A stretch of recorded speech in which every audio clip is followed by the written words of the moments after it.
So I picked up my truck today from the mechanic, and I got this piece of paper I figured I'd share with you. It says, customer states when sitting at light with the brake on, there is a rubbing noise. When you release the brake, the noise stops. For correction, it says remove and replace transmission, verified customer concern, noise coming from transmission. Remove trans pan to inspect, found heavy metal material in trans pan, ran cost cap. Truck under 1212 replaced under low time in service assembly and replaced trans assembly. Top fluid off and truck performs correctly at this time. So, I mean, there you go. They put another transmission in. There's not a Gen 2 transmission. I asked the mechanic if there was a specific Gen 2 transmission, and they were like, well, no, it's just a Gen 1, but a new one. You know, they called it a black box, which means it's a transmission that's not rebuilt. It's brand new from the factory, sent over and installed into my truck. Warranty cost about $8,266 overall. I didn't have to pay any of that. You know, right now I'm still waiting to hear back from Ford customer service because they didn't do a buyback on the truck, because according to them, I didn't qualify under any state lemon laws, which seem to protect the companies more than it does the consumers. Right now I'm with the Better Business Bureau, because the main focus, and I want everybody to understand, is that I was the third person in line to get this transmission replaced here in my area. And they were all gassers. I talked to the technician. He told me flat out, he's like, yeah, this is my third one, and they're all on the gassers. They're not on, he didn't specify it was a 6.2 or the 7.3, but he said they were all gassers with the 10-speed transmission. You know, and that's one of the reasons why I was like, well, I'd like to swap into the 6.7 with the 10-speed. And I know it's the exact same transmission. I totally understand it, but for whatever reason, these gassers don't like it. How that makes sense, I don't know. I'm not the expert. I'm just the consumer having to deal with all this. That's why I keep making these videos, to give you all the information. And I see that there's quite a few people out there that either the dealership was so small and they didn't have an idea, or you're buying a brand new truck and you're not signing the paperwork because you're hearing this noise. Good on you. All right, that's what we do to help each other out.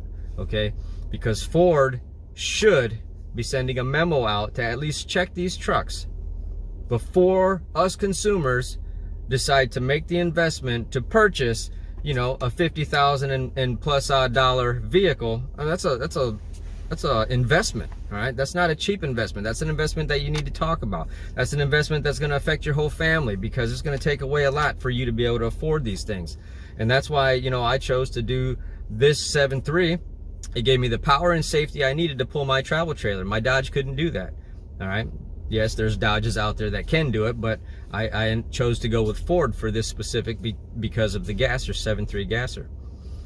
I'm asking and I'm telling you, Ford, big Ford, all right, this is the platform that you have to talk to the consumers, to let them know that you're actually caring about your customers, because there are quite a few, more than I even thought were possible, because everybody keeps saying it's a minimal number, but the more and more people understand what's going on, the more and more numbers that you see these transmissions are bad in. Everybody else may not know what to be listening for. All right. So I'm glad I could help all you people out there that are in the position that I am, and you're actually, you know, and I pinned one of the subscribers post to this video, or to the original video, and I'll post a link down below for the original video for you to listen to. But he was going to buy a truck.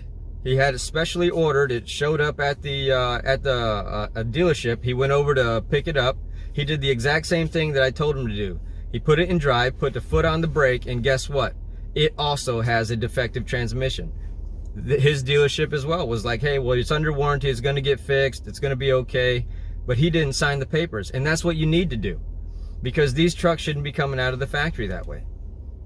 All right, it's a pass the buck problems that Ford is putting the dealerships in a very bad position, because now that reputation is going under the dealership, and overall it's affecting Ford. And financially, Ford, you can't really handle this right now. And I chose to go with you because of your Made in America, and that's what I'm supporting. I want to support companies like you. but not if you're gonna treat us like this. I totally disagree. All right. So I understand you changed out my transmission, but you should have never sold me this truck in the first place. I shouldn't be having this doubt and this lack of trust with you right now. So this piece right there, that's strictly to you, Ford. I expect you to do a little bit more than just replace my transmission, because I don't trust this truck. I'd rather get into a diesel now, and I can't trust that we're gonna go cross country and I'm not gonna break down.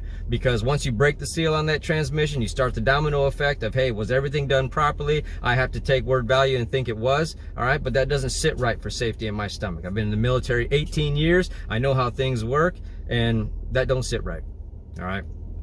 So, Ford, I'm asking you, you know, for all your consumers and for heck, your business sake, put a memo out. Don't let consumers buy these trucks and get a bad name for Made in America. That is not what this is all about.